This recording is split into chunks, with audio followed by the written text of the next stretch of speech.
America का वो आदमी जिसका नाम जेफरी एप्स्टीन है, जिसके नंगेपन की फिल्में आज दुनिया के सामने आ रही हैं, जो 6 साल से लेकर के 14 साल तक की बच्चियों के साथ रेप किया करता था। बंदा तो गुनाह का इरादा कर रहा था, शराब पीने का इरादा कर रहा था, ज़िना करने का इरादा कर रहा था, किसी लड़की को छेड़ने का इरादा कर रहा था, कोई हराम काम करने का इरादा कर रहा था।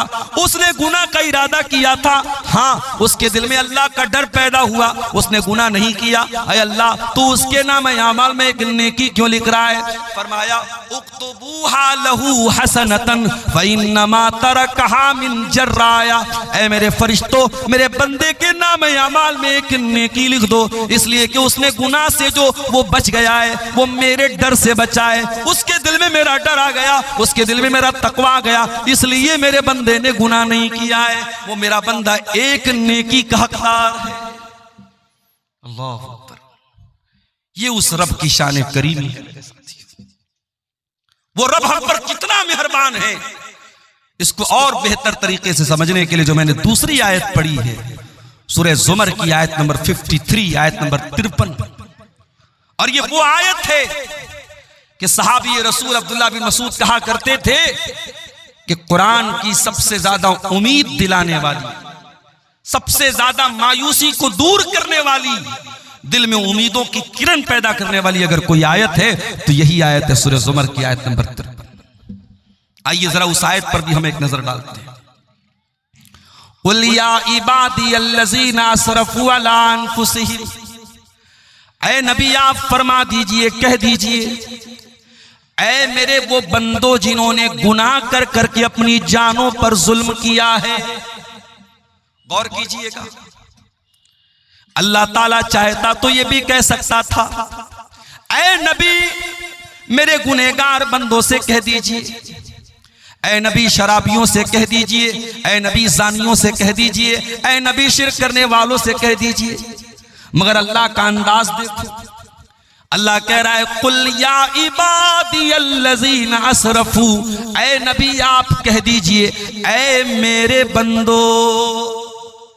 इंसान तो अल्लाह से डर भी नहीं रहा है, शराब पीने वाला शराब पीता है, अल्लाह से नहीं डरता है, ज़िना करने वाला ज़िना कर रहा है, अल्लाह से नहीं डर रहा है, हराम खाने वाला हराम का खा रहा है, अल्लाह से नहीं डर रहा है, कत्ल करने वाला कत्ल कर रहा है, अल्लाह से नहीं डर रहा है। वो तो अल्लाह से भाग रहा है, वो तो अल्लाह को छोड़ रहा है, मगर अल्लाह उसको छोड़ने को तैयार नहीं है। वो तो अपना रिश्ता अल्लाह से तोड़ने की कोशिश कर रहा है, लेकिन अल्लाह उससे रिश्ता नहीं तोड़ रहा है। अल्लाह ज़िना के बाद भी उसको अपना बंदा कह रहा है, कत्ल के बाद भी उसको अपना बंदा कह रहा है, शिर्क के बाद भी उसको अपना बंदा कह रहा है।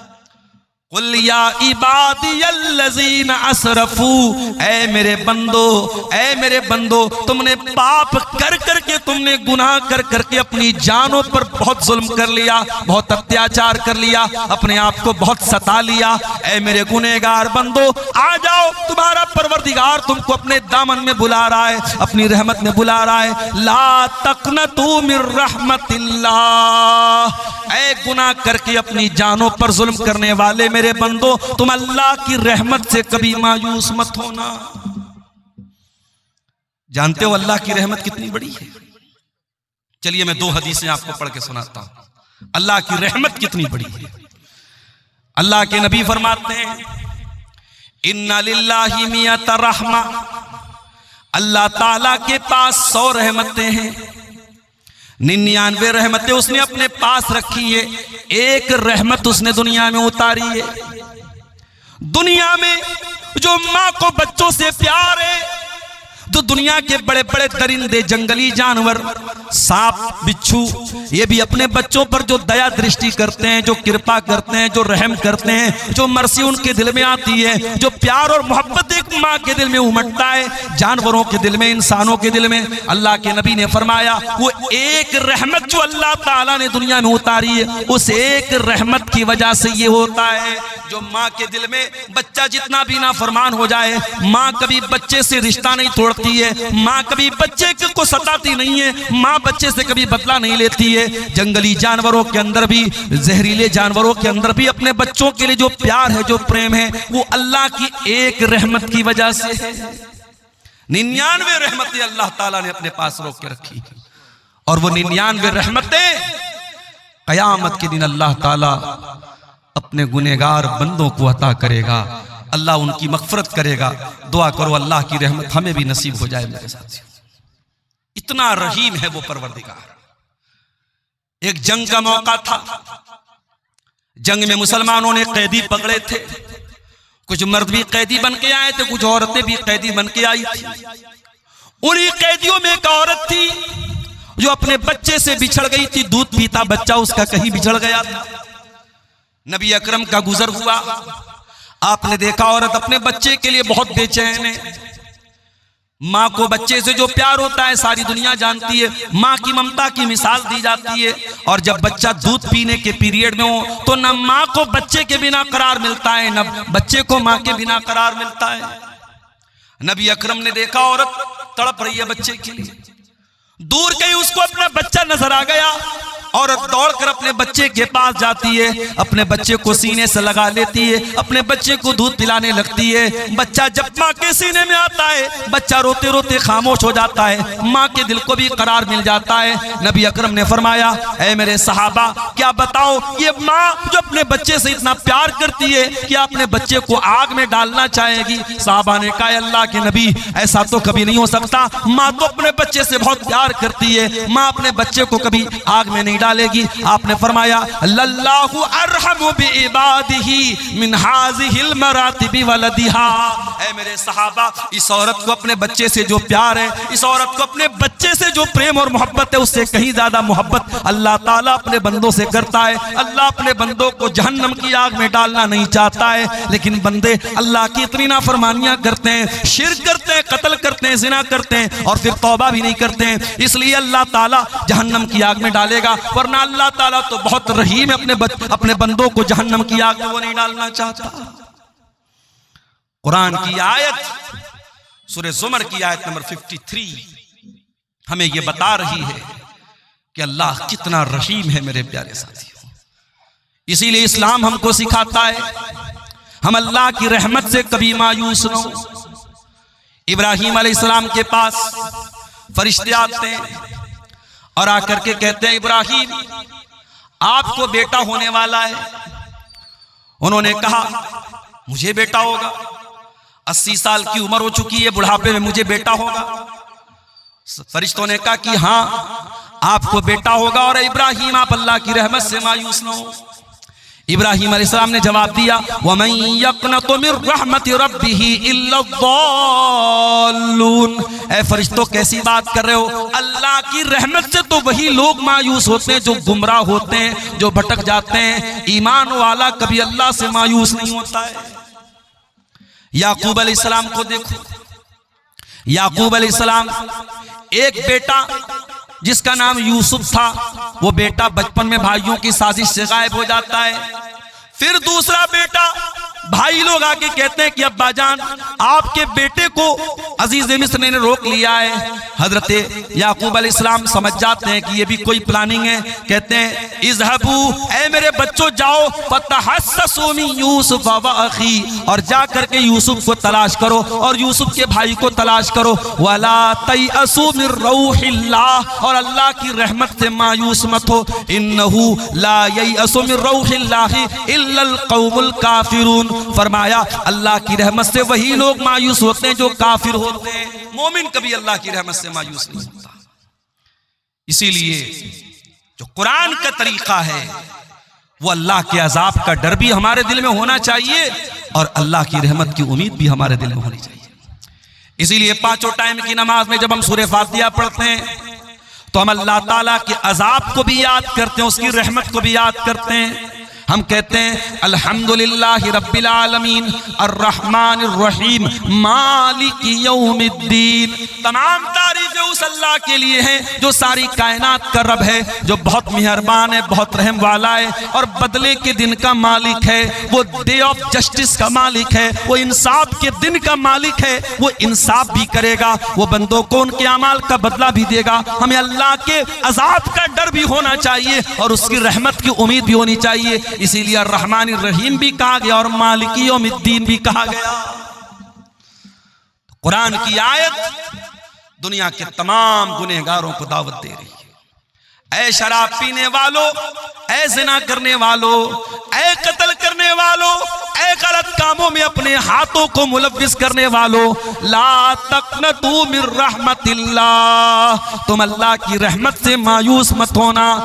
लोग कहते हैं सुबह का भूला शाम को लौट जाए, उसे भूला नहीं कहते, लेकिन दुनिया वाले फिर भी माफ नहीं करते हैं। शराबी अगर सुधर भी जाए तो ताना मारने वाले ताना मार देते हैं, अरे ये तो पहले शराब पिया करता था। कोई बुरा इंसान नेक बन जाए, दुनिया वाले कभी न कभी ताना मार देते हैं, अरे तुम्हारे पहले की जिंदगी क्या हमें मालूम नहीं है, तुम पहले कैसे थे। उसके माजी को याद दिला दिला करके, उसकी पिछली जिंदगी को याद दिला दिला करके लोग ताना मारते हैं। मगर ऐ अल्लाह, तू कैसा करीम है, तू कैसा रहीम है, तू क्या ऐलान कर रहा है। फरमाया मेरे बंदो, इन्नल्लाह यगफिरुज़्ज़ुनूब जमीआ, तुम सच्ची तौबा तो कर लो, तुम अल्लाह से माफी तो मांग लो, तुम अल्लाह के सामने अपने आंसुओं को बहा तो लो, तुम अल्लाह के सामने गिड़गिड़ा तो लो। अल्लाह तुम्हारे तमाम गुनाहों को माफ करने को तैयार है। अल्लाह एक बार भी पलट के पिछले गुनाहों का तुमसे कोई हिसाबो किताब ना लेगा, एक बार पलट करके तुम्हारी पिछली जिंदगी का नाम भी ना लेगा। अल्लाह सारे गुनाहों को माफ कर देगा। इन्नहु हुवल गफूरुर रहीम, अल्लाह बहुत बख्शने वाला, बहुत रहम करने वाला है। कुल या इबादियल्लज़ीना अस्रफू अला अनफुसिहिम, ऐ मेरे बंदो जिन्होंने गुनाह करके अपनी जान पर जुल्म किया है। अच्छा, अल्लाह ने यह क्यों कहा कि गुनाह करके अपनी जान पर जुल्म किया है? इसमें भी एक सबक है। जब हम कोई पाप करते हैं, जब हम कोई गुनाह करते हैं तो दूसरों का नुकसान नहीं करते, हम पहले अपना नुकसान करते हैं। दुनिया का हर गुनहगार, दुनिया का हर पापी, दुनिया का हर गलत काम करने वाला सबसे पहले अपने आप को नुकसान पहुंचाता है। गुनाहों का असर उसकी अपनी जिंदगी पर भी पड़ता है। आज जिना करने वाले क्यों एड्स की बीमारी का शिकार हो रहे हैं, आज शराब पीने वाले क्यों कैंसर के मरीज हो रहे हैं, आज तंबाकू खाने वाले क्यों कैंसर हॉस्पिटलों में भरे पड़े हैं, आज नमाज न पढ़ने वाले क्यों अल्लाह की रहमतों से दूर हैं। मेरे प्यारे साथियों, जब आप गुनाह करेंगे, जब पाप करेंगे, उसका सबसे पहला नुकसान आपको खुद सहना पड़ेगा। हमारे बाप आदम, हमारी माँ हव्वा आराम से जन्नत में रहते थे। अल्लाह ने खुली छूट दी थी, तुम्हें जो खाना है खा लो, जो पीना है पी लो, आराम से जन्नत में रहो। वला तक़रबा हाज़िहि शजरता फतकूना मिनज़ ज़ालिमीन, ऐ आदम, ऐ हव्वा, जन्नत में कुछ भी खा सकते हो, बस एक पेड़ है, उस पेड़ के करीब मत जाना। कौन सा पेड़ था भाई? उसका नाम नहीं बताया गया, और नाम नहीं बताया गया तो हमें जानने की जरूरत भी नहीं है। बाज़ लोग बिला वजह ऐसे सवालात ज्यादा करते हैं जिसका कोई मतलब नहीं। मौलवी साहब, वो कौन सा पेड़ था जो आदम अलैहिस्सलाम को अल्लाह ताला ने खाने से मना किया? आपको क्या करना भैया, खाना है आपको, क्यों पूछते? इमाम अबू हनीफा रहमतुल्लाह अलैह के उस्ताद थे इमाम इब्राहिम नखई। उनसे किसी ने पूछा कि इबलीस कुंवारा है या शादीशुदा है, और अगर इबलीस शादीशुदा है तो उस इबलीस की बीवी का नाम क्या है? उन्होंने कहा माफ फरमाइए, मैं इबलीस की शादी में गया नहीं था। अजीबो गरीब सवालात लोग करते हैं। एक आदमी बीड़ी पी रहा है, सिगरेट पी रहा है, और मुझसे आके पूछ रहा है, मौलवी साहब, वो हाबिल काबिल में जो झगड़ा हुआ था, इस लड़की की वजह से, उस लड़की का नाम क्या था? मैंने कहा आपको रिश्ता भेजना है उसके पास। अजीबो गरीब मसाइल, लोग सवालात के नाम पर भी आज ऐसे सवालात करते हैं कि अल्लाह रहम फरमाए। मेरे प्यारे साथियों, सवाल वो कीजिए उलमा से जो आपके दीन और दुनिया से रिलेटेड हो, इसका कोई मतलब। बस अल्लाह ने मना कर दिया उस पेड़ के करीब मत जाओ, अल्लाह ने नाम नहीं लिया, हमें जानने की जरूरत नहीं। शैतान आया, वही शैतान जो अल्लाह से वादा कर चुका है, तुम्मा लातियन्नहुम मिन बैनि अयदीहिम व मिन खल्फिहिम व अन ऐमानिहिम व अन शमाइलिहिम व ला तजिदु अक्सरहुम शाकिरीन। ऐ अल्लाह, मैं आदम को और आदम की औलाद को कयामत तक बहकाता रहूंगा। ऐ अल्लाह, मैं तेरे बंदों को कयामत तक बहकाता रहूंगा। कभी आगे से बहकाऊंगा, कभी पीछे से बहकाऊंगा, कभी दाहिनी तरफ से बहकाऊंगा, कभी बाएं तरफ से बहकाऊंगा। व ला तजिदु अक्सरहुम शाकिरीन, और अल्लाह मैं वादा करता हूं तेरे ज्यादातर बंदों को तेरा नाशुक्रा बना दूंगा, तेरे बंदों की मेजॉरिटी, तेरे बंदों की ज्यादातर संख्या तेरी नाफरमान हो जाएगी, तेरे साथ शिर्क करेगी, तेरी धरती पर पाप करेगी, तेरी नाफरमानी करेगी। शैतान तो वादा कर चुका था और शैतान को अल्लाह ने यह अथॉरिटी दे दी थी कि ठीक है, तू आदम को और आदम की औलाद को तू बहकाने की कोशिश कर सकता है।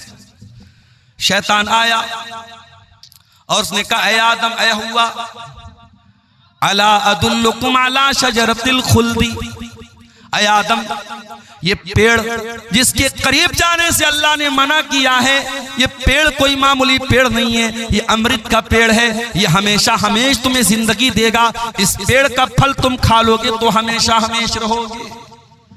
अच्छा, एक बात ये पता चली कि इंसान की जो नेचुरल ख्वाहिश होती है कि उम्र लंबी मिल जाए, ये इंसान की जो नेचुरल ख्वाहिश है, ये आदम अलैहिस्सलाम के अंदर भी थी। शैतान ने हजरत आदम को बहकाने के लिए रास्ता कौन सा अपनाया, हथियार कौन सा चुना? कहा कि ऐ आदम, ये पेड़ ऐसा है, अमृत का पेड़ है, इसको खा लोगे कभी मौत नहीं आएगी। तो लंबी जिंदगी की जो तलब होती है वो आदम के अंदर भी थी। कहा, ऐ आदम, इस पेड़ को खा लो, तुम हमेशा हमेश रहोगे। लेकिन शैतान को यह भी पता था आदम इतनी जल्दी मेरी बात नहीं मानेंगे।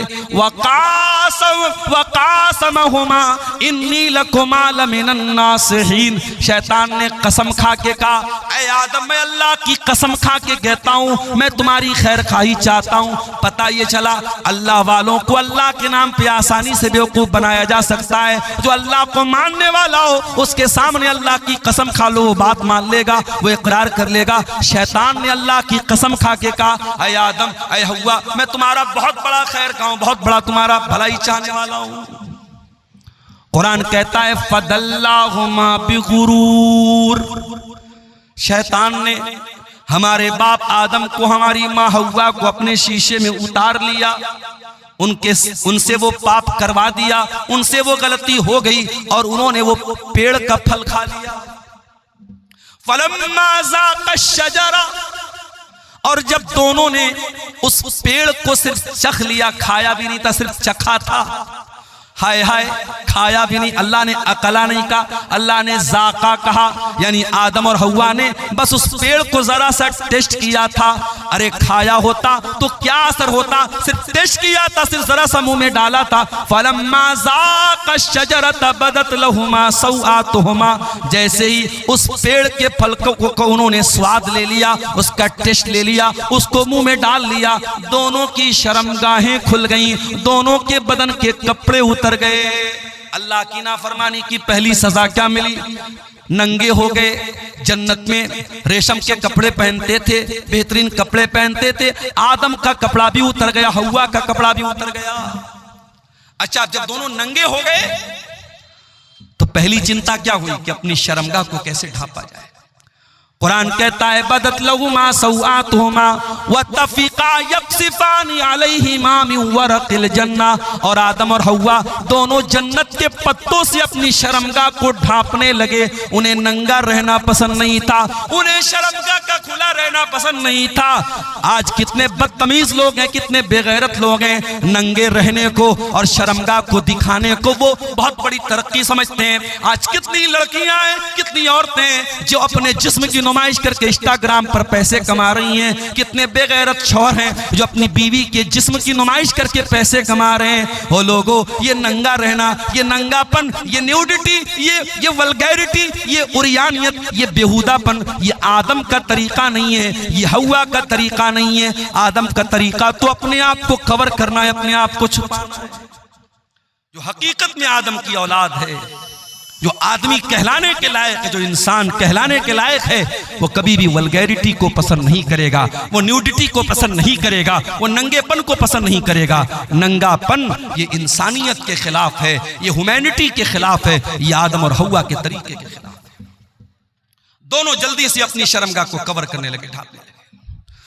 दोनों को एहसास हुआ हमने बहुत बड़ी गलती कर दी, हमने अल्लाह की नाफरमानी कर दी, हमारे बदन का कपड़ा भी उतर चुका है, दोनों ने अल्लाह की बारगाह में हाथ उठाया और क्या दुआ की, जरा दुआ के अल्फाज पे गौर करो। फरमाया रब्बना ज़लमना अनफुसना व इल्लम तगफिर लना व तरहमना लनकूनन्ना मिनल खासिरीन। परवरदिगार, हमसे ये जो गलती हुई है, हमसे जो तेरी नाफरमानी हुई है, हमने शैतान के झांसे में आके जो ये काम किया है, आय अल्लाह हमने किसी और पर नुकसान, किसी और का नुकसान नहीं किया है। रब्बाना ज़लमना अनफुसना, आय अल्लाह ये गलती करके हमने अपने नफ्स पर बहुत बड़ा जुल्म कर लिया, बहुत बड़ा अत्याचार कर लिया। व इल्लम तगफिर लना, और अगर तूने हमको नहीं बख्शा, व तरहमना, और तूने हम पर रहम नहीं किया, लनकूनन्ना मिनल खासिरीन, तो हमसे ज्यादा खसारा उठाने वाला कोई नहीं होगा। पता ये चला कि जब हम और आप गुनाह करते हैं तो अपने नफ्स पर जुल्म करते हैं, अपने आप पर अत्याचार करते हैं। और आगे बढ़िए, यूनुस अलैहिस्सलाम को देखिए, अपनी कौम को छोड़ के चले गए अल्लाह की इजाजत के बगैर, अल्लाह की मर्जी के बगैर, अल्लाह की इजाजत के बगैर, अल्लाह के हुक्म के बगैर अपनी बस्ती को छोड़ के चले गए। अल्लाह ने कहा पहुंचा दिया, फल्तकमहुल हूत, मछली के पेट में पहुंचा दिया। कितनी बड़ी मछली रही होगी, और उस मछली के पेट में यूनुस अलैहिस्सलाम बिल्कुल सही सलामत है। यह भी अल्लाह की बहुत बड़ी कुदरत है। मछली के पेट में यूनुस अलैहिस्सलाम पहुंच गए। अब जरा गौर करना मेरे भाइयों, समुंदर का अंधेरा है, मछली के पेट का अंधेरा है, रात का अंधेरा है, तीन अंधेरे हैं। यूनुस अलैहिस्सलाम तीन अंधेरों में पहुंच चुके हैं। दुनिया का कोई नेटवर्क वहां नहीं पहुंच सकता है। आज का दौर होता, एयरटेल भी काम न करता, BSNL भी काम न करता, जियो भी काम नहीं करता।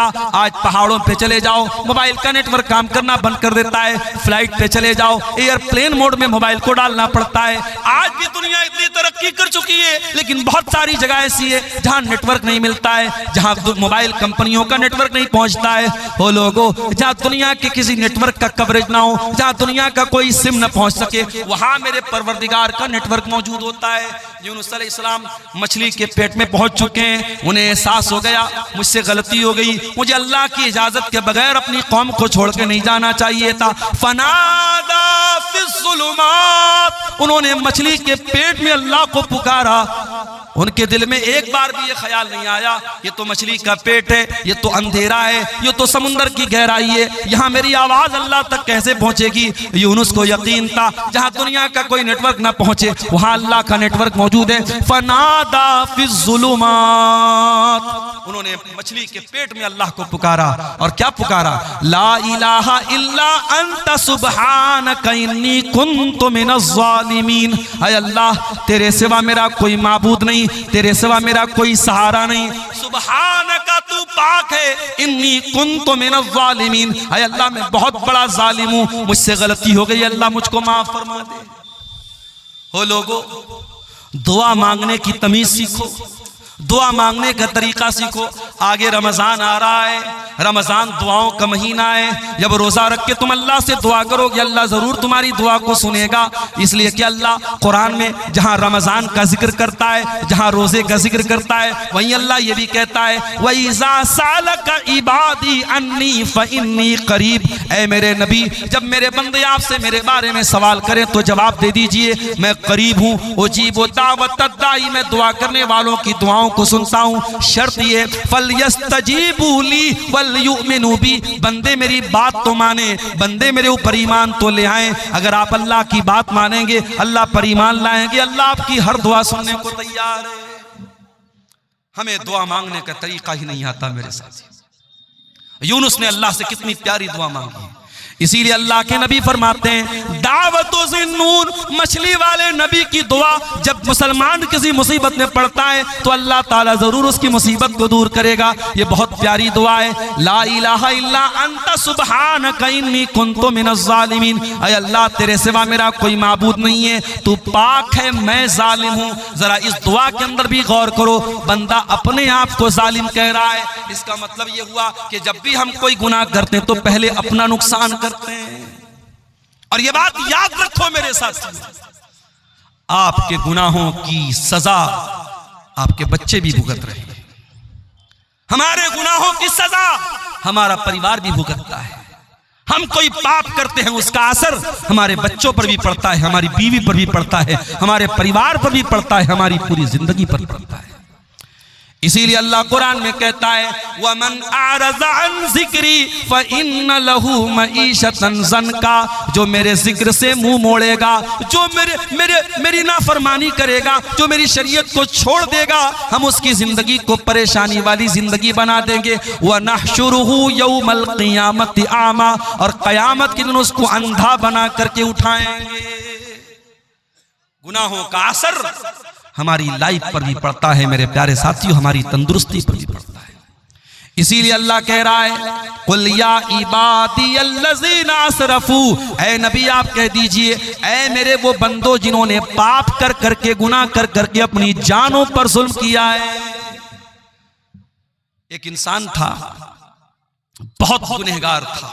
अल्लाह के नबी फरमाते लम यामल खैरन क़त, उसने कभी कोई नेकी का काम नहीं किया था। मरने का टाइम आया, सारे बच्चों को बुलाया, ऐ मेरे बच्चों मैं बहुत बड़ा गुनहगार हूं, मैंने दुनिया में कभी कोई नेकी का काम नहीं किया है। इज़ा मित्तु फ़अहरिक़ूनी, जब मेरी मौत हो जाए तो एक काम करना, मुझे जला देना, मेरी पूरी बॉडी को जला देना, और जब मेरी पूरी बॉडी राख बन जाए, मेरा पूरा जिस्म जब राख बन जाए, मेरी राख के दो हिस्से कर देना, आधी राख को समंदर में फेंक देना, आधी राख को खुशकी में कहीं उड़ा देना। अगर अल्लाह ताला मुझे अजाब देने पर कादिर है तो वो तब भी मुझे अजाब दे देगा। मेरे बेटो ये तरीका तुम अपना लेना, शायद मैं अल्लाह के अजाब से बच जाऊं। मैं बहुत बड़ा गुनहगार हूं, अगर अल्लाह मेरी पकड़ करेगा मैं अल्लाह के अजाब से बच नहीं पाऊंगा, इसलिए तुम मुझे जला करके मेरी राख को आधा समंदर में डाल देना, आधा खुशकी में डाल देना, शायद मैं अल्लाह के अजाब से बच जाऊं। अल्लाह के नबी फरमाते हैं उसके बेटों ने ऐसा ही किया। उसके मरने के बाद उसको जला दिया, उसकी राख को आधा हिस्सा समंदर में डाल दिया, आधा हिस्सा खुशकी में डाल दिया। अल्लाह ताला कुल्ले शैइन कदीर है, अल्लाह ने उसकी राख के सारे जर्रात को इकट्ठा करके उसे दोबारा जिंदा किया आलम बरज़ख में। और अल्लाह ने पूछा कि ऐ मेरे बंदे तुझे किस चीज ने इस अमल पर उभारा, तूने अपने बेटों को ऐसी वसीयत क्यों की, तूने अपने बेटों से ये क्यों कहा कि मुझे जला देना। उसने कहा खशियतु का, ऐ अल्लाह तेरे डर की वजह से मैंने ऐसा काम किया है, तेरा खौफ मेरे ऊपर तारी था। ऐ अल्लाह मैं बहुत गुनहगार था, मुझे डर लग रहा था तू अगर मुझे पकड़ लेगा तो मैं बच नहीं पाऊंगा, तेरे डर की वजह से मैंने ऐसा किया है। अल्लाह ने फरमाया ऐ मेरे बंदे जा, अगर तूने मेरे डर से ऐसा किया है जा, मैं तेरे डर की कदर करता हूं। और अल्लाह ने उस बंदे को जिसने जिंदगी में कभी कोई नेकी का काम ना किया था, अल्लाह के डर की वजह से उसने ऐसी वसीयत की थी, अल्लाह ने उस बंदे को जहन्नम से बचा करके जन्नत में दाखिल कर दिया। इतना करीम है हमारा परवरदिगार मेरे प्यारे साथियों। इसलिए इंसान कभी गुनाह करते करते ये ना सोचे कि अब मैं तौबा भी करूंगा तो पता नहीं मेरी तौबा कबूल होगी कि नहीं होगी। जहां आपके गुनाहों की सरहदें खत्म हो जाती हैं, वहां से अल्लाह की रहमतों की सरहद शुरू होती है मेरे साथियों। इसीलिए अल्लाह के नबी फरमाते, बड़ी लंबी हदीस है हजरत अबू ज़र ग़िफ़ारी की, और ये वो हदीस है अबू ज़र ग़िफ़ारी जब ये हदीस बयान करते थे तो उनसे बयान करने वाले अबू इदरीस खौलानी ताबई जब इस हदीस को पढ़ने लगते थे तो घुटनों के बल गिर करके रोने लगते थे। बड़ी लंबी हदीस है, मैं उस हदीस का आखिरी टुकड़ा आपके सामने पढ़ रहा हूं।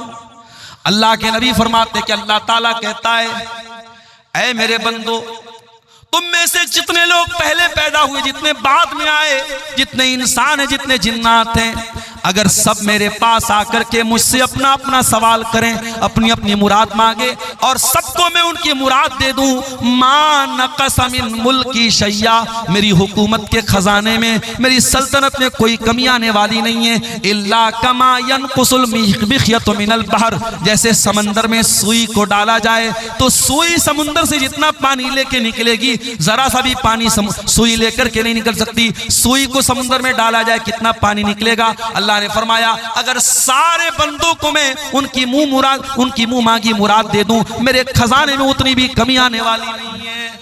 उसके बाद अल्लाह के नबी कहते हैं, अल्लाह ताला कहता है, ऐ मेरे बंदो, अगर सारी दुनिया के लोग सबसे ज्यादा मुत्तकी बन जाएं, परहेजगार बन जाएं, मा ज़ादा फी मुल्की शैया, मेरी सल्तनत में कोई बढ़ोतरी होने वाली नहीं है।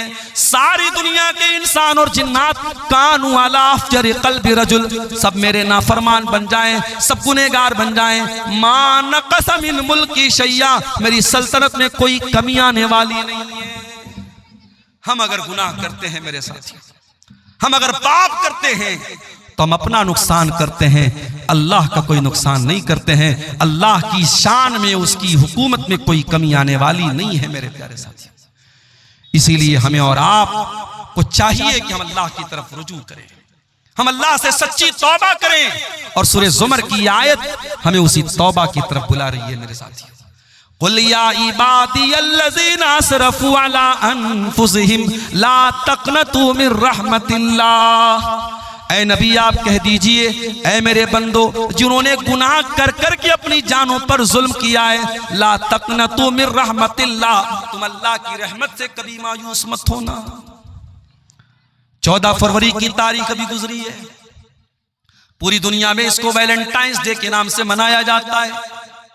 बहुत सारे लोगों ने उस दिन गलत काम भी किए, ज़िनाकारी का एक बाजार गर्म हुआ, वक्ती तौर पर गुनाह की लज्जत तो मिल गई, लेकिन याद रखो मेरे प्यारे साथियों, गुनाह वक्ती तौर पर तो लज्जत दे देता है, लेकिन परमानेंटली इंसान के लिए बहुत नुकसानदेह साबित होता है। ये ज़िना करने वाले, ये हराम काम करने वाले, ये नाजायज ताल्लुकात बनाने वाले, ये वक्ती तौर पर तो जरूर थोड़ी लज्जत पा लेते हैं, मगर परमानेंट तौर पर, दायमी तौर पर वो अल्लाह की तरफ से बहुत बड़ी बेबरकती के शिकार हो जाते हैं। उनकी जिंदगी से बरकत खत्म हो जाती है, वो अल्लाह की रहमत से धुतकार दिए जाते हैं। कुरान की आयत उन ज़िना करने वालों को भी दावत दे रही है, ला तक़नतू मिन रहमतिल्लाह, अगर तुमने वाकई में ज़िना कर लिया है, तुमने शराब पी ली है, तुमने गलत काम कर लिए हैं, तुमने कोई गुनाह का काम कर लिया है, ला तक़नतू मिन रहमतिल्लाह, आओ तुम्हारा परवरदिगार तुमको तौबा की दावत देता है,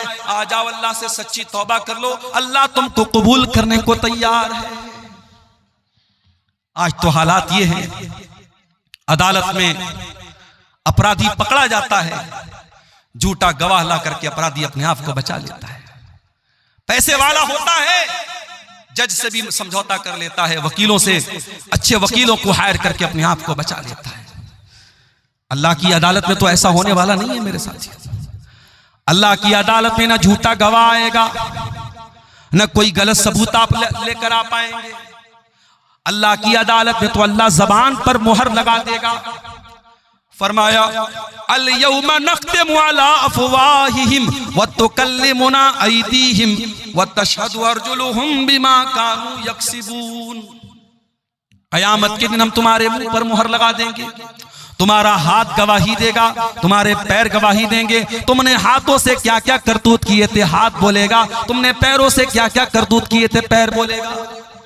हत्ता इज़ा मा जाऊहा शहीद अलैहिम समउहुम व अबसारुहुम व जुलूदुहुम बिमा कानू यामलून, कयामत के दिन जब तुम अल्लाह की बारगाह में आओगे, तुम्हारा कान भी तुम्हारे खिलाफ गवाही देगा।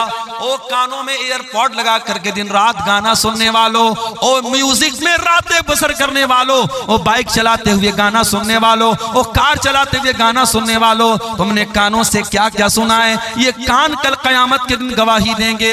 हत्ता इज़ा मा जाऊहा शहीद अलैहिम समउहुम व अबसारुहुम, और फेसबुक की रील्स और इंस्टाग्राम के वीडियोस पर अपना टाइम बर्बाद करने वाले मेरे नौजवानों, अपनी आंखों से गंदी चीजें देखने वाले मेरे नौजवान साथियों, ये आंखें भी कयामत के दिन बोलेंगी, ये आंखें भी गवाही देंगी। और एक बात मैं बोलना चाहूंगा मेरे साथियों, क्योंकि रमजान अब सिर्फ 2 दिन की दूरी पर हमसे, हो सके तो 1 महीना के लिए ये रील्स की दुनिया से अपने आप को बाहर निकाल दो। ये रील्स कोई मामूली चीज नहीं है, ये रील्स गंदी फिल्मों से बड़ा किरदार अदा कर रही हैं, हमारे बच्चों को बर्बाद कर रही हैं, हमारी लड़कियों को बर्बाद कर रही हैं। इन रील्स को मेरे भाइयों रमजान की रातों को बर्बाद करने का जरिया मत बनाना, रमजान के दिनों को बर्बाद करने का जरिया मत बनाना। नेकी का मौसम आ रहा है, नेकी का महीना आ रहा है, हो सके तो कम से कम एक महीना फेसबुक और इंस्टाग्राम को छोड़ देना, रील्स को छोड़ देना। और अगर नहीं छोड़ते हो तो याद रखो ये आंखें भी क़यामत के दिन गवाही देंगी और ये चमड़ी भी गवाही देगी। वक़ालू लिजुलूदिहिम लिमा शहिदतुम अलैना, और इंसान बोलेगा अपनी चमड़ी से कि तू कैसे गवाही दे रही है, तू कैसे बोल रही है। क़ालू अंतक़नल्लाहु अल्लज़ी अंतक़ कुल्ल शै, इंसान की चमड़ी कहेगी कि अल्लाह ने हमको बोलना सिखाया है इसलिए आज हम बोल रहे हैं। तो दुनिया में हमारे झूठे गवाह हमें बचा लेंगे, मगर अल्लाह की अदालत में कोई झूठा गवाह नहीं होगा। वहां कान गवाही देगा, वहां आंखें गवाही देंगी, वहां हाथ गवाही देंगे, वहां पैर गवाही देंगे। इसलिए मेरे प्यारे साथियों, इससे पहले कि अल्लाह की अदालत में हमारा केस जाए, हम दुनिया में अल्लाह से सच्ची तौबा कर लें, हम अल्लाह के सामने माफी मांग लें। नबी अकरम के पास एक सहाबी आए, उनका नाम था माइस बिन मालिक अस्लमी। उन्होंने अल्लाह के नबी के पास आके कहा, अय अल्लाह के नबी, इन्नी असब्तु ज़िना, मैंने ज़िना कर लिया है, मैं शादीशुदा इंसान हूं, मुझसे ज़िना हो गया है, मुझे मालूम है शादीशुदा की इस्लाम में ज़िना करने की क्या सजा है। अय अल्लाह के नबी, मैं आखिरत में ज़िना की सजा नहीं पाना चाहता हूँ, मुझे दुनिया में सजा दे दीजिए, मुझे पत्थरों से मार मार के ख़त्म कर दीजिए, मुझे रज्म कर दीजिए, मैं दुनिया की सजा झेलने को तैयार हूँ, मैं आखिरत में ये सजा नहीं झेलना चाहता हूँ। नबी अकरम ने अपने सहाबा से कहा, जरा पता लगाओ इन्होंने शराब तो नहीं पी है। सहाबा ने मुंह सूंघा, अय अल्लाह के नबी शराब के नशे में नहीं है। फिर आपने पता लगाओ इनका दिमाग तो नहीं खराब हो गया है, इनको पागलपन का दौरा तो नहीं आ रहा है। सहाबा ने तहकीक करके बताया, अय अल्लाह के नबी दिमाग भी बिल्कुल ठीक ठाक है। आपने फरमाया अच्छा जाओ बाद में आना। नबी ने एक मौका और दे दिया। कुछ दिनों के बाद माइस बिन मालिक अस्लमी फिर आते हैं, अय अल्लाह के नबी मुझे ज़िना की सजा दे दीजिए, मैंने बहुत बड़ा पाप कर लिया है। आपने फरमाया जमीन में गड्ढा खोदो। गड्ढा खोदा गया, माइस का आधा धड़ गड्ढे में डाला गया, आधा धड़ बाहर रखा गया और पत्थरों से मार मार के माइस बिन मालिक अस्लमी को कत्ल किया गया। उनको ज़िना की सजा दी गई, उनको रज्म किया गया, उनको मार दिया गया।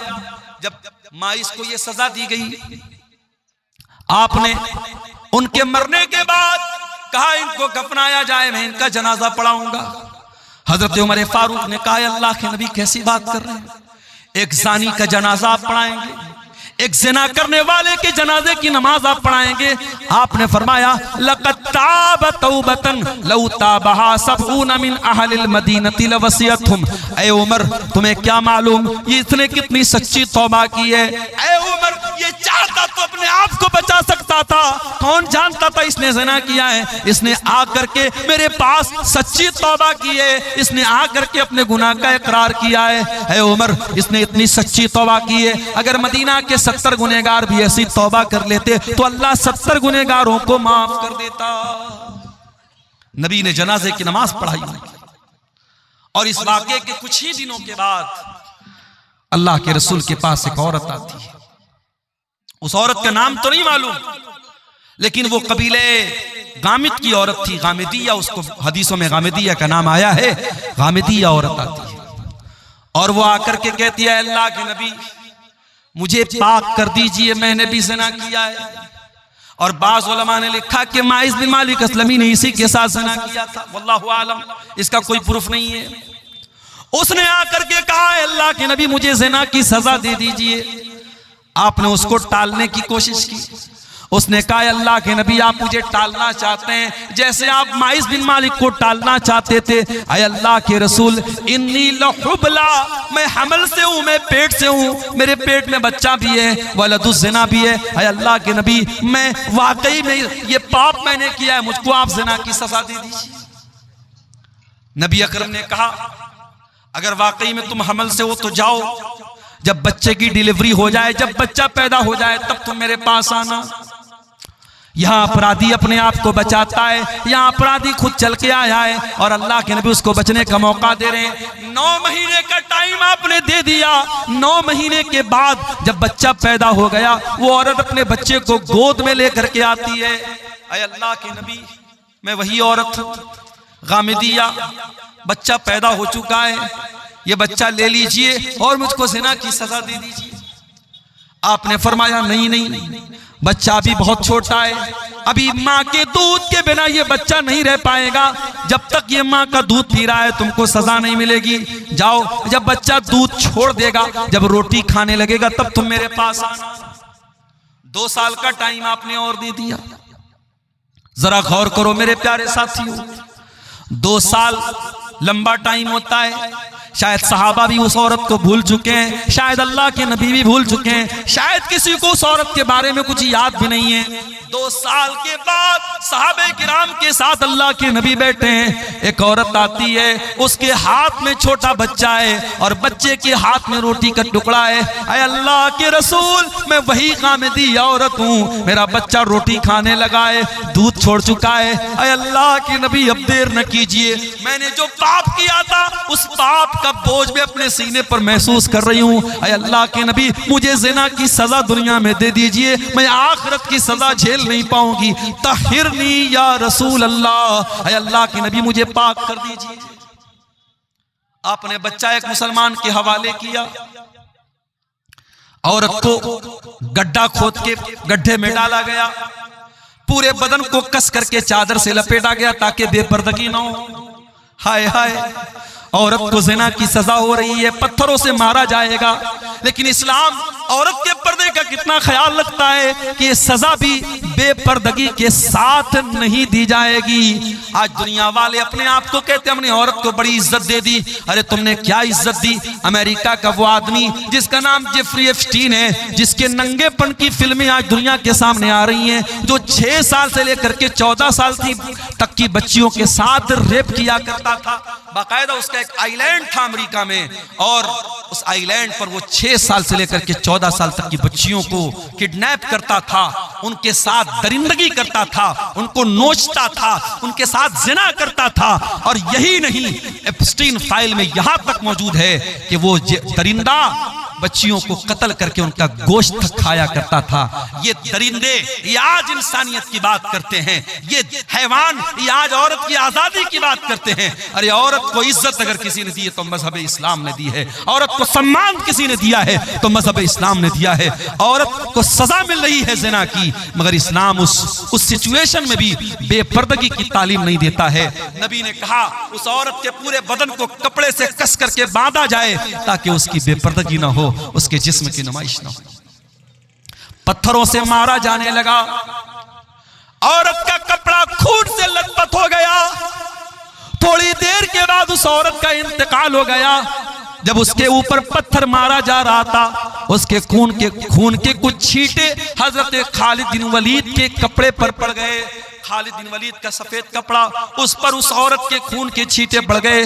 खालिद बिन वलीद की जबान से कुछ नाज़ेबा कलमात निकल गए, कुछ गलत चीजें निकल गई। पता नहीं कैसी गंदी औरत का खून मेरे कपड़े पर पड़ गया, इस तरीके का कोई जुमला उनके जुबान से निकल गया। नबी ने फरमाया महलन या खालिद, ऐ खालिद खबरदार, अपनी जबान को लगाम दो। लक़द ताबत तौबतन लौ ताबहा साहिब मुहसिन लगफ़िर लहू। ऐ खालिद, इस औरत ने इतनी सच्ची तौबा की है, अगर कोई डाकू, कोई डाका डालने वाला भी अगर तौबा करता तो अल्लाह ताला उसकी तौबा को कबूल कर लेता। मेरे प्यारे साथियों, उसके बाद अल्लाह के नबी ने उस औरत की भी जनाजे की नमाज पढ़ाई है। इसको तौबा कहते हैं। मेरे प्यारे साथियों, जब गुनहगार अपने गुनाहों के एहसास के बोझ के तले दब जाए और अल्लाह से अपनी गुनाहों की माफी मांगे, इसको तौबा कहते हैं। तौबा कोई खिलवाड़ नहीं है मेरे प्यारे साथियों, तौबा कोई मजाक नहीं है। जब तक इंसान को अपने गुनाहों का एहसास न हो, जब तक अपने गुनाहों की जिंदगी पर शर्मिंदगी न हो, नदामत न हो, जब तक उसकी आंखों से नदामत के आंसू न बहते हो, तब तक तौबा का कोई मतलब नहीं। और ये भी याद रखो मेरे प्यारे साथियों, अगर इंसान ने कोई ऐसा गुनाह किया है जिसका ताल्लुक हुकूकुल इबाद से है। किसी की जमीन हत्या ली, किसी का माल हड़प लिया, किसी के साथ चीटिंग कर ली, बेईमानी कर ली, फ्रॉड कर लिया, किसी की जमीन पर नाजायज कब्जा कर लिया, किसी के मकान पर तजावुज कर लिया, तो ये वो गुनाह है जो सिर्फ तौबा करने से माफ नहीं होगा, जो सिर्फ अल्लाह के सामने रोने से माफ नहीं होगा। अगर आपने हुकूकुल इबाद पे डाका डाला है, अगर आपने किसी का हक मारा है, तो वो हक आपको देना पड़ेगा। दुनिया में पैसे के बदले आप पैसा देते हैं। ये नेपाल बॉर्डर का इलाका है, मैंने देखा चंदे में नेपाल का भी कुछ पैसा नजर आ रहा है। बॉर्डर के इलाकों में नेपाल का पैसा भी चल रहा है, इंडिया का पैसा उस पार चल रहा है, उधर का पैसा इस पार चल रहा है बॉर्डर के इलाके में। लेकिन आप इंडिया का पैसा सऊदी अरब में लेके जाएं, नहीं चलेगा, वहां रियाल चलेगा। दुबई आप लेके चले जाए, वहां आपका इंडिया का पैसा नहीं चलेगा, वहां दिरहम चलेगा। कुवैत में आप चले जाएं, वहां दीनार चलेगा। अमेरिका में चले जाएं, वहां डॉलर चलेगा। ब्रिटेन में आप चले जाएं, वहां पाउंड चलेगा। आप दुनिया के मुख्तलिफ मुल्कों में चले जाएं, वहां उनकी करेंसी चलती है। मेरे प्यारे साथियों, आखिरत में जब मरने के बाद हम अल्लाह के यहाँ जाएंगे, तो वहां दुनिया का माल और दुनिया की दौलत और दुनिया की करेंसी नहीं चलेगी, वहां करेंसी चेंज हो जाएगी। अगर दुनिया में हमने किसी का माल हड़पा है, किसी की जमीन हड़पी है, किसी बहन बेटी के साथ हमने ज्यादती की है और उसका हक मारा है, तो कयामत के दिन हमें अपनी नेकियों से हाथ धोना पड़ेगा। कोई हमारी नमाज लेके चला जाएगा, कोई रोजा लेके चला जाएगा, कोई तरावी लेके चला जाएगा, कोई हज लेके चला जाएगा, कोई उम्रा लेके चला जाएगा, और उसके बाद भी अगर हकदार खड़े होंगे, अल्लाह के नबी फरमाते हैं सुम्मा उखिज़ मिन सय्यिआतिहिम, फिर उनके गुनाहों को लेकर के हमारे नामे आमाल में डाला जाएगा। और इंसान जो दुनिया से नेकी का पहाड़ लेके गया था, अगर हुकूकुल इबाद का मामला गड़बड़ है, तो हालत ये हो जाएगी कि गुनाहों से लथपथ होकर के जहन्नम में फेंक दिया जाएगा। इसलिए मेरे प्यारे साथियों, अगर सच्ची तौबा करना चाहते हो हुकूकुल इबाद से, तो दुनिया में हक दे दो, हक दे दो। और अगर किसी को ज़बान से तकलीफ पहुंचाई है, तो जाकर के माफी मांग लो। उसके बगैर अल्लाह ताला क्या माफी मिलने वाली नहीं है। मेरे प्यारे साथियों, अल्लाह के प्यारे नबी फरमाते हैं लतुअद्दुन्नल हुकूक इला अहलिहा यौमल क़ियामह, तुम्हें क़यामत के दिन हकदारों को उनका हक देना पड़ेगा। हत्ता युक़ादल शातिल जलहाई मिनश्शातिल करना, यहाँ तक कि अगर बगैर सींग वाली बकरी को सींग वाली बकरी ने मारा है, अगर सींग वाली बकरी ने बगैर सींग वाली बकरी को मारा है, तो उसका भी क़िसास लिया जाएगा, उसका भी बदला लिया जाएगा। क़यामत के दिन उसका भी क़िसास लिया जाएगा मेरे साथियों। इसलिए मेरे प्यारे साथियों, अल्लाह से सच्ची तौबा करो। और सूरह ज़ुमर की आयत नंबर 53 हमें उसी की दावत दे रही है। कुल या इबादियल्लज़ीना असरफू, ऐ मेरे वो बंदो जिन्होंने गुनाह कर करके अपनी जानों पर जुल्म किया है, ला तक़नतू मिन रहमतिल्लाह, तुम अल्लाह की रहमत से मायूस न होना। आगे रमजान आ रहा है, अगर आप तौबा करना चाहते हैं, अगर अपनी जिंदगी को चेंज करना चाहते हैं, अपने अंदर परिवर्तन लाना चाहते हैं, रमजान से अच्छा कोई मौका नहीं है।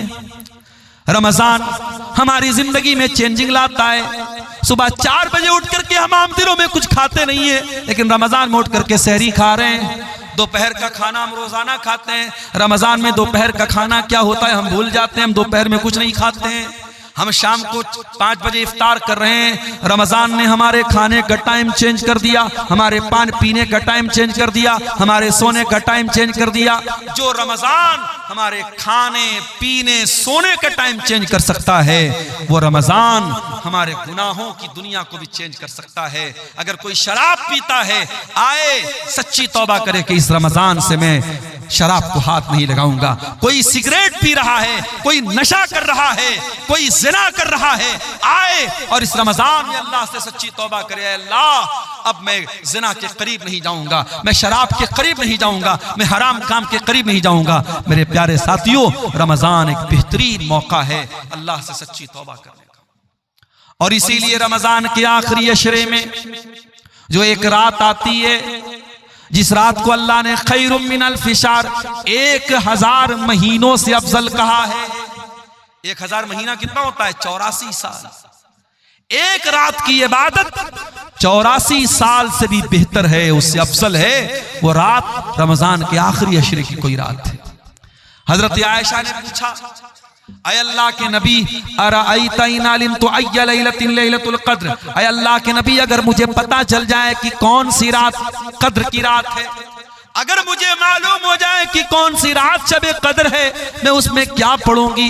आपने फरमाया, ऐ आयशा तुम ये दुआ पढ़ा करो, अल्लाहुम्मा इन्नका अफ़ुव्वुन तुहिब्बुल अफ़्वा फ़अफ़ु अन्नी, ऐ अल्लाह तू माफ करने वाला है, तू माफी को पसंद करता है, मुझको भी माफ कर दे। कितनी प्यारी दुआ है।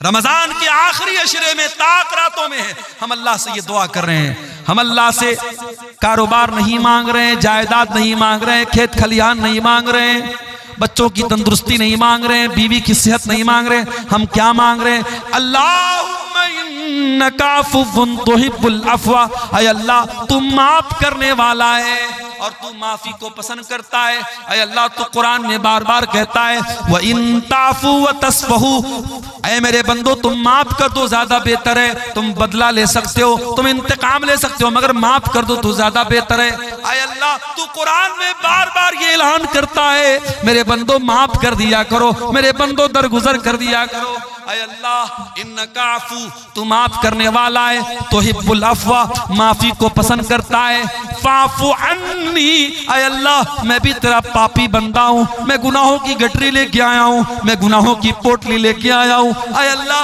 रमजान की ताक रातों में तेरी बारगाह में हाथ उठा के दुआ कर रहा हूँ, ऐ अल्लाह तू मेरे पापों को माफ कर दे, मुझे दरगुजर कर दे। ये दुआ भी मेरे प्यारे साथियों हमें सिखा रही है कि रमजान का बहुत अहम काम क्या है, हम तौबा करें। और बड़े बदनसीब हैं वो लोग जो रमजान में 14 घंटे भूखे रहते हैं, प्यासे रहते हैं, बीवी के पास नहीं जाते हैं, हलाल चीजों को अल्लाह के हुक्म पर छोड़ देते हैं, लेकिन हराम छोड़ने को तैयार नहीं है। अगर आप 14 घंटे हलाल छोड़ सकते हैं, अल्लाह के हुक्म पर तो हराम क्यों नहीं छोड़ सकते? यही तो ट्रेनिंग दे रहा है रमजान, यही तो ट्रेनिंग दे रहा है रोजा, कि अगर आप फजर से लेकर के मगरिब तक खाना हलाल है, पानी हलाल है, बीवी हलाल है, अगर आप हलाल चीजों को छोड़ सकते हैं तो ऐ शराब पीने वाले तू शराब क्यों नहीं छोड़ सकता? ऐ ज़िना करने वाले तू ज़िना क्यों नहीं छोड़ सकता? ऐ हराम रिलेशनशिप में अपनी जिंदगी बर्बाद करने वाले, अपने बीवी को धोखा देने वाले शौहर, अपने शौहर को धोखा देने वाली बीवी, तू क्यों नहीं हराम रिश्ते से तू तौबा कर सकती है? अगर तू अल्लाह के हुक्म पर हलाल को छोड़ सकती है तो हराम को क्यों नहीं छोड़ सकती है? कभी आपने गौर किया है मेरे साथ? हम जब रमजान में रोजा रखते हैं, गर्मी का मौसम होता है, अभी तो फरवरी में रमजान शुरू हो रहा है, हमने तो अप्रैल और मई में भी रमजान देखा है, सख्त गर्मी में भी हमने रमजान का रोजा रखा है। जब गर्मी में रोजा आता है हम क्या करते हैं? सुबह फजर के टाइम हमने सहरी की है, जोहर का टाइम आया, हम मस्जिद में आए, वजू बनाने के लिए हमने पानी मुंह में डाला, कुल्ली के लिए पानी मुंह में डाला, हमने हलक बिल्कुल सूख के कांटा बना है, पानी मुंह में गया है, पानी के 2-4 कतरे अगर हलक के नीचे डाल ले, कौन देखने वाला है? कोई कैमरा तो नहीं लगा है यहाँ पे, हमारे बगल वाले को भी नहीं मालूम होगा कि हम कुल्ली करने के लिए मुंह में पानी डाल रहे, पानी अंदर जा रहा है, उसको भी नहीं पता चलेगा। लेकिन गौर कीजिए वो कौन सी ताकत है मेरे साथियों, पानी मुंह में जा रहा है मगर बाहर आ रहा है, हलक के नीचे आप उतरने नहीं देते हैं। इसी का नाम तकवा है और रमजान यही तकवा हमें सिखाता है। या अय्युहल्लज़ीना आमनू कुतिबा अलैकुमुस्सियामु कमा कुतिबा अलल्लज़ीना मिन क़ब्लिकुम लअल्लकुम तत्तक़ून, ऐ ईमान वालो ये रमजान तुम्हें तकवा सिखाने के लिए दिया गया है, ये रोजा तुम्हें तकवा सिखा रहा है, ये तकवा की ट्रेनिंग दे रहा है मेरे साथियों। असर का टाइम हो गया, भूख और प्यास के मारे आपका बुरा हाल है, आप अपने कमरे में आते हैं, कमरे में फ्रिज रखा हुआ है, फ्रिज में केला भी है, अनार भी है, अमरूद भी है, सेब भी है, शहद भी रखा हुआ है, तरह तरह की चीजें रखी हुई है। आप अगर कमरा बंद करके 2-4 केले खा ले, कौन पूछने वाला है? 2-4 सेब खा ले, कौन पूछने वाला है? 2-4 चीजें खा ले, कौन पूछने वाला है? ठंडा ठंडा पानी पी ले, कौन पूछने वाला है? लेकिन यही तकवा होता है मेरे प्यारे साथियों। हम उस गर्मी के मौसम में असर के टाइम भी मस्जिद घर में बैठे हैं, लेकिन हम खाने पीने की चीजों को मुंह में नहीं डालते हैं। मेरे अजीजों, मेरे भाइयों, मेरे बुजुर्गों, अगर रमजान हमें ये तकवा सिखाता है तो रमजान हमें तौबा भी सिखाता है। हम अल्लाह से सच्ची तौबा करें। जो नमाज नहीं पढ़ते हैं आए और तौबा करें और इरादा करें कि इस रमजान से 5 टाइम की नमाज की पाबंदी शुरू करेंगे। और ऐसी वैसी पाबंदी नहीं, नमाज से ऐसी पाबंदी नमाज की होनी चाहिए कि एक टाइम की भी नमाज छूटे तो ऐसा लगे कि हाँ जिंदगी में कुछ मिस हो गया, कुछ छूट गया। बगैर नमाज के सुकून न मिले, बगैर नमाज पढ़े नींद ना आए, ऐसा ताल्लुक मेरे प्यारे साथियों नमाज से हमारा हो जाए। और कोशिश ये कीजिए कि रमजान में 5 टाइम की नमाज जमात से पढ़िए, बिला मजबूरी की आप जमात मत छोड़िए।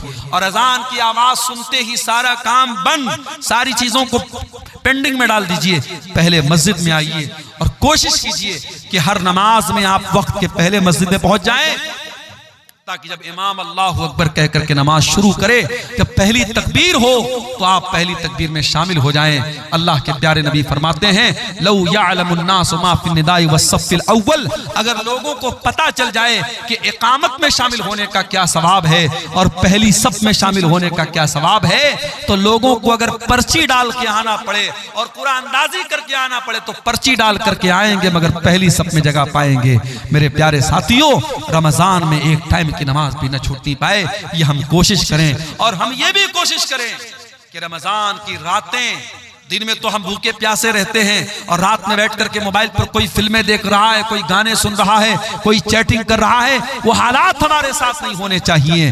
रमजान की रातों को भी हम बचा करके रखें। और खास तौर से जब रमजान का आखिरी अशरा आ जाए, जिसमें ताक रातों में हमें शब कद्र को तलाश करने का हुक्म है। आखिरी अशरे के बारे में हजरत आयशा कहती हैं, जब रमजान का आखिरी अशरा आता था, अल्लाह के नबी पूरी पूरी रात जागते थे, अपने घर वालों को जगाते थे और कमर कस लेते थे। हमारे यहाँ उल्टी बात है, आखिरी अशरा आता है, कोई मार्केटिंग कर रहा है, कोई बीवी का कपड़ा देखने के लिए मार्केट जा रहा है, औरतें मेकअप का सामान लेने के लिए बाजार जा रही हैं। अल्लाह के वास्ते आखिरी अशरे को शॉपिंग का अशरा मत बनाओ, उसे खरीदारी का अशरा न बनाओ। मेरे प्यारे साथियों, आखिरी अशरे में कोशिश करो कि हम ज्यादातर अपना टाइम इबादत में गुजारें। और इसीलिए एतिकाफ जैसी इबादत को आखिरी अशरे में सुन्नत करार दिया गया, ताकि आखिरी अशरे में हम अल्लाह को राजी करें। मेरे प्यारे साथियों, सूरह ज़ुमर की वो आयत हमें दावत दे रही है, या इबादियल्लज़ीना अस्रफू अला अनफुसिहिम, ऐ मेरे बंदो, अगर तुमने गुनाह कर करके अपनी जानों पर जुल्म किया है, आओ ला तक़नतू मिर रहमतिल्लाह, तुम अल्लाह की रहमत से मायूस मत हो। इन्नल्लाह यग़फ़िरुज़्ज़ुनूब जमीआ, अल्लाह तुम्हारे सारे पापों को, सारे गुनाहों को माफ कर देगा। इन्नहु हुवल गफूरुर रहीम, अल्लाह बहुत बख्शने वाला, रहम करने वाला है। मेरे अजीजों, ये चंद सवालात हमारे सामने आए हैं, जल्दी जल्दी इनका जवाब भी देख लेते हैं। रोजे की फजीलत पर कहा गया है कि कुछ बयान कर दीजिए। मेरे प्यारे साथियों, रोजे की इससे बढ़ के क्या फजीलत होगी कि जन्नत के 8 दरवाजे हैं और जन्नत के 8 दरवाजे में एक दरवाजा जिसका नाम बाबुर रैयान है, वो खास रोजेदार के लिए। और ये भी याद रखिए, रोजा एक सीक्रेट इबादत है। हम जब रोजा रखते हैं, हम हकीकत में रोजा है कि नहीं ये सिर्फ हम जानते हैं, हमारा अल्लाह जानता है। हम चाहे तो रोजा हम ना रखें और बिल्कुल होंठ हमारा सूखा रहे, चेहरा बिल्कुल उतरा रहे और लोगों को देख के लगे कि ये बहुत बड़ा रोजेदार है, तो रोजा मेरे और अल्लाह के बीच का मामला है। इसीलिए अल्लाह के नबी फरमाते, अल्लाह ताला कहता है, अस्सौमु ली व अना अजज़ी बिही, तमाम नेकियों का सवाब मैं 10 गुना से लेकर के 700 गुना तक देता हूं, मगर रोजे का सवाब क्या दूंगा मैं अभी क्लियर नहीं कर रहा हूं, क्योंकि बंदा रोजा मेरे लिए रखता है। यदौ तामहु व शराबहु व शहबतहु मिन अजली, बंदा मेरे लिए खाना छोड़ता है, पानी छोड़ता है, बीवी हलाल है, बीवी के पास नहीं जाता है। जब मेरा बंदा मेरे लिए अपनी हलाल चीजों को छोड़ रहा है तो मैं क्या बदला दूंगा, मैं अभी क्लियर नहीं करूंगा। ये आखिरत में पता चलेगा, ये कयामत के दिन पता चलेगा कि रोजे का बदला क्या मिलेगा। तो रोजा एक ऐसा अमल है मेरे प्यारे साथियों, जिसका सवाब अल्लाह ताला ने सीक्रेट रखा है। इसलिए हमें और आपको रोजा हर हाल में रखना है। और ये भी याद रखिए, लड़कियां अगर बड़ी हो गई हैं, और लड़की कब बालिग होती है इस्लाम में, जब लड़कियों को पीरियड आने लगे। जब लड़की को पीरियड आने लगा तो शरीयत की नजर में वो बालिग है, अब आप उसको कंपलसरी रोजा रखवाइए। कुछ लोग 15-15 साल की लड़कियां हो जाती हैं और वो स्कूल जा रही है, कहते रहे मौलवी साहब हमारी लड़की तो अभी छोटी है, स्कूल जा रही है, उससे रोजा तोड़वा देते, रोजा नहीं रखते हैं। हराम है ये। अगर आपकी बेटी को, अगर वो शरीयत की नजर में बालिग हो चुकी है, वो स्कूल जा रही है, कॉलेज जा रही है, कुछ भी, ये अल्लाह ताला के बहाना नहीं चलेगा, उसको रोजा रखना पड़ेगा मेरे साथियों, रोजा माफ नहीं होगा।